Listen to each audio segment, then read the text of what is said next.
Tanggal 5 Oktober hari ke-279. Bacaan Matius pasal 16 sampai pasal 19.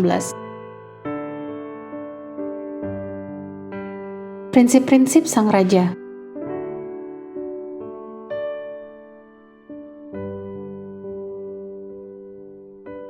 Garis besar, meskipun Yesus memberikan waktu untuk melayani orang-orang yang lapar, menghadapi orang-orang Farisi yang semakin bermusuhan, dan menghibur wanita non-Yahudi yang percaya, namun fokusnya tetap tertuju kepada para murid. Mereka yang akan segera ditinggalkan untuk melanjutkan pekerjaan yang telah dimulainya. Mujizat-mujizat dan perumpamaan-perumpamaannya, penyembuhan dan pengajarannya, semuanya berfungsi untuk mengajar para pengikutnya untuk setia kepada Dia dan mempersiapkan mereka untuk hari-hari yang sulit di kemudian hari. Renungan harian. Pikirkan kitab Matius sebagai gunung yang mendaki ke puncak dan kemudian turun kembali. Beberapa komentator menyarankan Anda untuk menemukan puncaknya dalam pengakuan Petrus di pasal 16. Sampai titik ini, Yesus telah berusaha menunjukkan bahwa Ia adalah Mesias melalui kata-kata dan perbuatan. Sekarang saatnya untuk melihat apakah semua pelajaran itu telah dipelajari. Yesus memulai dengan survei opini publik. Kata orang, siapakah anak manusia itu? Pasal 16 ayat 13.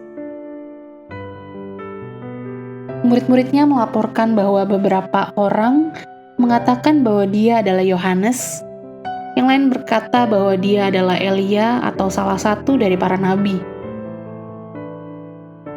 Kemudian Yesus memotong dan masuk ke inti masalah. Tetapi apa katamu, siapakah aku ini? Dan tiba-tiba para murid harus membuat penilaian pribadi berdasarkan apa yang mereka lihat dan dengar.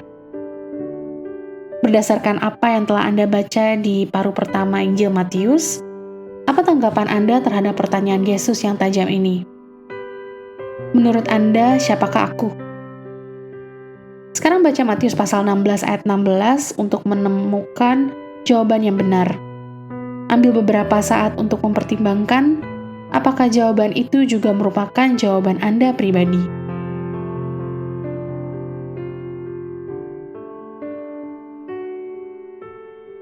Kristus adalah titik pertemuan antara Allah Tritunggal dan jiwa orang berdosa.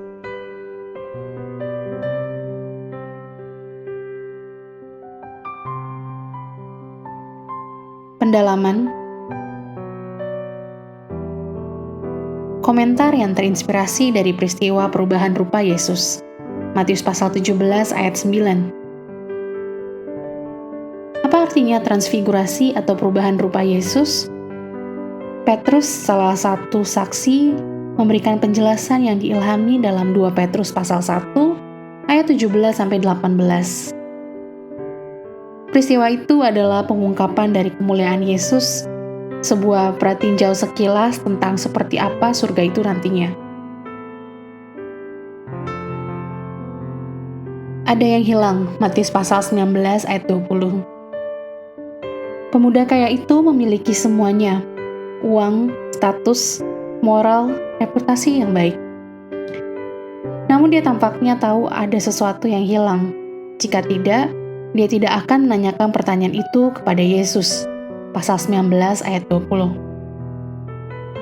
Paulus sebagai penulis Filipi pasal 3 ayat 7-9 juga tahu bagaimana rasanya memiliki kehidupan yang utuh dan hati yang kosong.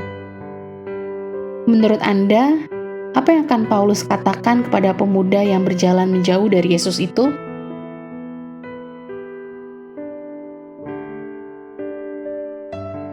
Amin. Tuhan Yesus memberkati.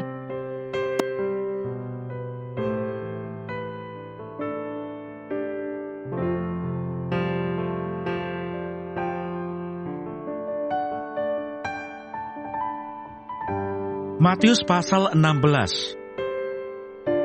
Orang Farisi dan Saduki meminta tanda. Kemudian datanglah orang-orang Farisi dan Saduki hendak mencobai Yesus. Mereka meminta supaya Ia memperlihatkan suatu tanda dari surga kepada mereka. Tetapi jawab Yesus, "Pada petang hari karena langit merah, kamu berkata, hari akan cerah. Dan pada pagi hari, karena langit merah dan redup, kamu berkata, hari buruk. Rupa langit kamu tahu membedakannya, tetapi tanda-tanda zaman tidak. Angkatan yang jahat dan tidak setia ini menuntut suatu tanda, tetapi kepada mereka tidak akan diberikan tanda selain tanda Nabi Yunus." Lalu Yesus meninggalkan mereka dan pergi. Tentang ragi orang Farisi dan Saduki. Pada waktu murid-murid Yesus menyeberang danau, mereka lupa membawa roti. Yesus berkata kepada mereka, "Berjaga-jagalah dan waspadalah terhadap ragi orang Farisi dan Saduki." Maka mereka berfikir-fikir dan seorang berkata kepada yang lain, "Itu dikatakannya karena kita tidak membawa roti." Dan ketika Yesus mengetahui apa yang mereka perbincangkan, Ia berkata, "Mengapa kamu memperbincangkan soal tidak ada roti, hai orang-orang yang kurang percaya? Belum juga kamu mengerti? Tidak kamu ingat lagi akan 5 roti untuk 5.000 orang itu, dan berapa bakul roti kamu kumpulkan kemudian? Ataupun akan 7 roti untuk 4.000 orang itu, dan berapa bakul kamu kumpulkan kemudian? Bagaimana mungkin kamu tidak mengerti bahwa bukan roti yang kumaksudkan? Aku berkata kepadamu, waspadalah terhadap ragi orang Farisi dan Saduki." Ketika itu barulah mereka mengerti bahwa bukan maksudnya supaya mereka waspada terhadap ragi roti, melainkan terhadap ajaran orang Farisi dan Saduki. Pengakuan Petrus. Setelah Yesus tiba di daerah Kaisarea Filipi, Ia bertanya kepada murid-muridnya, "Kata orang, siapakah anak manusia itu?" Jawab mereka, "Ada yang mengatakan Yohanes Pembaptis, ada juga yang mengatakan Elia, dan ada pula yang mengatakan Yeremia, atau salah seorang dari para nabi." Lalu Yesus bertanya kepada mereka, "Tetapi apa katamu, siapakah aku ini?" Maka jawab Simon Petrus, "Engkau adalah Mesias, anak Allah yang hidup." Kata Yesus kepadanya, "Berbahagialah engkau Simon bin Yunus, sebab bukan manusia yang menyatakan itu kepadamu, melainkan Bapa-Ku yang di surga. Dan aku pun berkata kepadamu, engkau adalah Petrus, dan di atas batu karang ini, aku akan mendirikan jemaat-Ku, dan alam maut tidak akan menguasainya. Kepadamu akan Kuberikan kunci kerajaan surga. Apa yang kau ikat di dunia ini, akan terikat di surga. Dan apa yang kau lepaskan di dunia ini, akan terlepas di surga." Lalu Yesus melarang murid-muridnya supaya jangan memberitahukan kepada siapapun bahwa Ia Mesias. Pemberitahuan pertama tentang penderitaan Yesus dan syarat-syarat mengikut Dia. Sejak waktu itu Yesus mulai menyatakan kepada murid-muridnya bahwa Ia harus pergi ke Yerusalem dan menanggung banyak penderitaan dari pihak tua-tua, imam-imam kepala, dan ahli-ahli Taurat, lalu dibunuh dan dibangkitkan pada hari ketiga.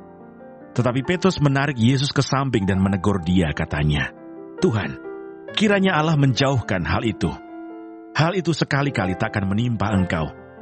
Maka Yesus berpaling dan berkata kepada Petrus, "Enyahlah iblis, engkau suatu batu sandungan bagiku, sebab engkau bukan memikirkan apa yang dipikirkan Allah, melainkan apa yang dipikirkan manusia." Lalu Yesus berkata kepada murid-muridnya, "Setiap orang yang mau mengikut aku, ia harus menyangkal dirinya, memikul salibnya, dan mengikut aku. Karena barang siapa mau menyelamatkan nyawanya, ia akan kehilangan nyawanya. Tetapi barang siapa kehilangan nyawanya karena aku, ia akan memperolehnya. Apa gunanya seorang memperoleh seluruh dunia, tetapi kehilangan nyawanya? Dan apakah yang dapat diberikannya sebagai ganti nyawanya? Sebab anak manusia akan datang dalam kemuliaan Bapanya, diiringi malaikat-malaikatnya. Pada waktu itu, Ia akan membalas setiap orang menurut perbuatannya. Aku berkata kepadamu, sesungguhnya di antara orang yang hadir di sini, ada yang tidak akan mati sebelum mereka melihat Anak Manusia datang sebagai Raja dalam kerajaannya." Matius pasal 17. Yesus dimuliakan di atas gunung. 6 hari kemudian, Yesus membawa Petrus, Yakobus dan Yohanes saudaranya, dan bersama-sama dengan mereka, Ia naik ke sebuah gunung yang tinggi. Di situ mereka sendiri saja. Lalu Yesus berubah-ubah di depan mata mereka. Wajahnya bercahaya seperti matahari, dan pakaiannya menjadi putih bersinar seperti terang. Maka nampak kepada mereka Musa dan Elia sedang berbicara dengan Dia. Kata Petrus kepada Yesus, "Tuhan, betapa bahagianya kami berada di tempat ini. Jika Engkau mau, biarlah kudirikan di sini 3 kemah. 1 untuk Engkau, 1 untuk Musa, dan 1 untuk Elia." Dan tiba-tiba sedang ia berkata-kata, turunlah awan yang terang menaungi mereka. Dan dari dalam awan itu terdengar suara yang berkata, "Inilah anak yang kukasihi, kepadanyalah aku berkenan. Dengarkanlah dia." Mendengar itu tersungkurlah murid-muridnya, dan mereka sangat ketakutan. Lalu Yesus datang kepada mereka dan menyentuh mereka sambil berkata, "Berdirilah, jangan takut." Dan ketika mereka mengangkat kepala, mereka tidak melihat seorang pun kecuali Yesus seorang diri. Pada waktu mereka turun dari gunung itu, Yesus berpesan kepada mereka, "Jangan kamu ceritakan penglihatan itu kepada seorang pun, sebelum Anak Manusia dibangkitkan dari antara orang mati." Lalu murid-muridnya bertanya kepadanya, "Kalau demikian, mengapa ahli-ahli Taurat berkata bahwa Elia harus datang dahulu?" Jawab Yesus, "Memang Elia akan datang dan memulihkan segala sesuatu. Dan aku berkata kepadamu, Elia sudah datang, tetapi orang tidak mengenal dia dan memperlakukannya menurut kehendak mereka. Demikian juga Anak Manusia akan menderita oleh mereka." Pada waktu itu mengertilah murid-murid Yesus bahwa ia berbicara tentang Yohanes Pembaptis. Yesus menyembuhkan seorang anak muda yang sakit ayan. Ketika Yesus dan murid-muridnya kembali kepada orang banyak itu, datanglah seorang mendapatkan Yesus dan menyembah, katanya, "Tuhan, kasihanilah anakku. Ia sakit ayan dan sangat menderita. Ia sering jatuh ke dalam api dan juga sering ke dalam air. Aku sudah membawanya kepada murid-muridmu, tetapi mereka tidak dapat menyembuhkannya." Maka kata Yesus, "Hai kamu angkatan yang tidak percaya dan yang sesat, berapa lama lagi aku harus tinggal di antara kamu? Berapa lama lagi aku harus sabar terhadap kamu? Bawalah anak itu kemari." Dengan keras Yesus menegur dia. Lalu keluarlah setan itu daripadanya, dan anak itu pun sembuh seketika itu juga. Kemudian murid-murid Yesus datang, dan ketika mereka sendirian dengan dia, bertanyalah mereka, "Mengapa kami tidak dapat mengusir setan itu?" Ia berkata kepada mereka, "Karena kamu kurang percaya. Sebab aku berkata kepadamu, sesungguhnya, sekiranya kamu mempunyai iman sebesar biji sesawi saja, kamu dapat berkata kepada gunung ini, 'Pindah dari tempat ini ke sana,' maka gunung ini akan pindah, dan takkan ada yang mustahil bagimu. Jenis ini tidak dapat diusir kecuali dengan berdoa dan berpuasa." Pemberitahuan kedua tentang penderitaan Yesus. Pada waktu Yesus dan murid-muridnya bersama-sama di Galilea, ia berkata kepada mereka, "Anak Manusia akan diserahkan ke dalam tangan manusia, dan mereka akan membunuh dia, dan pada hari ketiga ia akan dibangkitkan." Maka hati murid-muridnya itu pun sedih sekali. Yesus membayar bea untuk bait Allah. Ketika Yesus dan murid-muridnya tiba di Kapernaum, datanglah pemungut bea bait Allah kepada Petrus dan berkata, "Apakah gurumu tidak membayar bea 2 dirham itu?" Jawabnya, "Memang membayar." Dan ketika Petrus masuk rumah, Yesus mendahuluinya dengan pertanyaan, "Apakah pendapatmu, Simon? Dari siapakah raja-raja dunia ini memungut bea dan pajak? Dari rakyatnya atau dari orang asing?" Jawab Petrus, "Dari orang asing." Maka kata Yesus kepadanya, "Jadi bebaslah rakyatnya. Tetapi supaya jangan kita menjadi batu sandungan bagi mereka, pergilah memancing ke danau, dan ikan pertama yang kau pancing, tangkaplah, dan bukalah mulutnya. Maka engkau akan menemukan mata uang 4 dirham di dalamnya. Ambillah itu, dan bayarkanlah kepada mereka, bagiku dan bagimu juga." Matius pasal 18. Siapa yang terbesar dalam kerajaan surga? Pada waktu itu datanglah murid-murid itu kepada Yesus dan bertanya, "Siapakah yang terbesar dalam kerajaan surga?" Maka Yesus memanggil seorang anak kecil, dan menempatkannya di tengah-tengah mereka, lalu berkata, "Aku berkata kepadamu, sesungguhnya jika kamu tidak bertobat dan menjadi seperti anak kecil ini, kamu tidak akan masuk ke dalam kerajaan surga. Sedangkan barang siapa merendahkan diri dan menjadi seperti anak kecil ini, dialah yang terbesar dalam kerajaan surga. Dan barang siapa menyambut seorang anak seperti ini dalam namaku, ia menyambut aku. Siapa yang menyesatkan orang? Tetapi barang siapa menyesatkan salah satu dari anak-anak kecil ini yang percaya kepadaku, lebih baik baginya jika sebuah batu kilangan diikatkan pada lehernya, lalu ia ditenggelamkan ke dalam laut. Celakalah dunia dengan segala penyesatannya. Memang penyesatan harus ada, tetapi celakalah orang yang mengadakannya. Jika tanganmu atau kakimu menyesatkan engkau, penggalah dan buanglah itu. Karena lebih baik bagimu masuk ke dalam hidup dengan tangan kudung atau timpang, daripada dengan utuh kedua tangan dan kedua kakimu dicampakkan ke dalam api kekal. Dan jika matamu menyesatkan engkau, cungkilah dan buanglah itu. Karena lebih baik bagimu masuk ke dalam hidup dengan bermata satu, daripada dicampakkan ke dalam api neraka dengan bermata dua. Ingatlah, jangan menganggap rendah seorang dari anak-anak kecil ini. Karena aku berkata kepadamu, ada malaikat mereka di surga yang selalu memandang wajah Bapakku yang di surga. Karena anak manusia datang untuk menyelamatkan yang hilang. Perumpamaan tentang domba yang hilang. Bagaimana pendapatmu jika seorang mempunyai 100 ekor domba dan seekor di antaranya sesat? Tidakkah ia akan meninggalkan yang 99 ekor di pegunungan dan pergi mencari yang sesat itu? Dan aku berkata kepadamu, sesungguhnya jika ia berhasil menemukannya, lebih besar kegembiraannya atas yang seekor itu daripada atas yang ke-99 ekor yang tidak sesat. Demikian juga Bapamu yang di sorga tidak menghendaki supaya seorang pun dari anak-anak ini hilang. Tentang menasihati sesama saudara. Apabila saudaramu berbuat dosa, tegurlah dia di bawah 4 mata. Jika ia mendengarkan nasihatmu, engkau telah mendapatnya kembali. Jika ia tidak mendengarkan engkau, bawalah seorang atau 2 orang lagi, supaya atas keterangan 2 atau 3 orang saksi, perkara itu tidak disangsikan.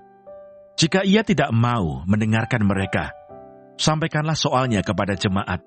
Dan jika ia tidak mau juga mendengarkan jemaat, pandanglah dia sebagai seorang yang tidak mengenal Allah, atau seorang pemungut cukai. Aku berkata kepadamu, sesungguhnya apa yang kamu ikat di dunia ini akan terikat di sorga, dan apa yang kamu lepaskan di dunia ini akan terlepas di sorga. Dan lagi aku berkata kepadamu, jika 2 orang daripadamu di dunia ini sepakat meminta apapun juga, permintaan mereka itu akan dikabulkan oleh Bapakku yang di sorga. Sebab di mana 2 atau 3 orang berkumpul dalam namaku, di situ aku ada di tengah-tengah mereka. Perumpamaan tentang pengampunan. Kemudian datanglah Petrus dan berkata kepada Yesus, Tuhan, sampai berapa kali aku harus mengampuni saudaraku jika ia berbuat dosa terhadap aku? Sampai 7 kali? Yesus berkata kepadanya, bukan, aku berkata kepadamu, bukan sampai 7 kali, melainkan sampai 70 kali 7 kali. Sebab hal kerajaan surga seumpama seorang raja yang hendak mengadakan perhitungan dengan hamba-hambanya. Setelah ia mulai mengadakan perhitungan itu, dihadapkanlah kepadanya seorang yang berhutang 10.000 talenta. Tetapi karena orang itu tidak mampu melunaskan hutangnya, raja itu memerintahkan supaya ia dijual beserta anak istrinya dan segala miliknya untuk membayar hutangnya. Maka sujudlah hamba itu menyembah dia, katanya, sabarlah dahulu, segala hutangku akan kulunaskan.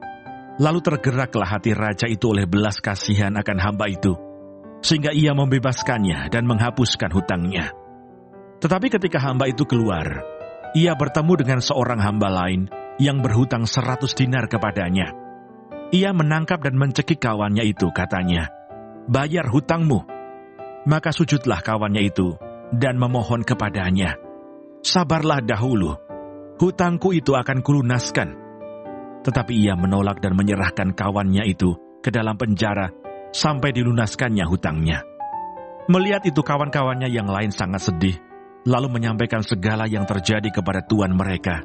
Raja itu menyuruh memanggil orang itu dan berkata kepadanya, "Hai hamba yang jahat, seluruh hutangmu telah kuhapuskan, karena engkau memohonkannya kepadaku. Bukankah engkau pun harus mengasihani kawanmu, seperti aku telah mengasihani engkau?" Maka marahlah tuannya itu dan menyerahkannya kepada algojo-algojo, sampai ia melunaskan seluruh hutangnya. Maka Bapakku yang di sorga akan berbuat demikian juga terhadap kamu, apabila kamu masing-masing tidak mengampuni saudaramu dengan segenap hatimu. Matius pasal 19. Perceraian.